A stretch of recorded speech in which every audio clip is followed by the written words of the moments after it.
দেশ আমার বাংলাদেশ, আমার ভালোবাসা। ২৪শে রক্তাক্ত ৩৬ জুলাই লাখো জনতার অভূতপূর্ব সমাবেশ ঘটেছিল এই মানিক মিয়া এভিনিউয়ে। স্বৈরাচারের বিদায়ের বর্ষপূর্তিতে ঠিক একই রকম দৃশ্যের পুনরাবৃত্তি হল সংসদ ভবন এলাকা জুড়ে। রক্তাক্ত সেই সব দিনের স্মৃতিচারণায় আবারও রাজপথে বিপ্লবীরা।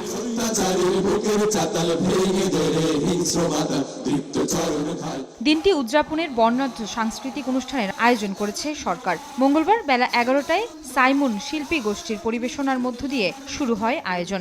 দিনব্যাপী আয়োজনে শ্রোতাদের মুগ্ধ করবেন ওয়ারফেজ, আর্টসেলের মতো ব্যান্ড এবং শায়ানের মতো শিল্পীরা।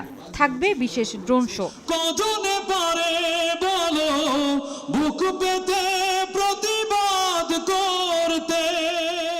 ছাত্র জনতার প্রত্যাশা দ্রুত গণহত্যাকারী আওয়ামী লীগের বিচার এবং স্বৈরতন্ত্রের অবসান ঘটাতে সংস্কার বাস্তবায়ন করবে অন্তর্বর্তী সরকার।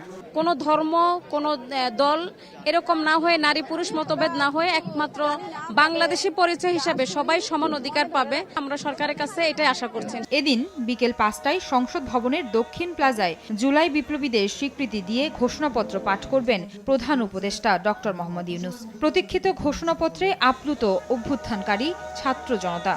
যে কোনো দলই আসুক না কেন, তাদের একটা বার্তা থাকলো যে ঠিক ওরকমই যে এই ধরনের চিন্তা ভাবনা করবো, তারাই আমরা প্রতিহত করব। ৩৬ জুলাই উদযাপন চলবে রাত ১০টা পর্যন্ত। পুরো উদযাপন নির্বিঘ্ন রাখতে তৎপর আইন শৃঙ্খলা রক্ষা বাহিনী। আয়েশা সিদ্দিক, সামিয়া, সময় সংবাদ, ঢাকা।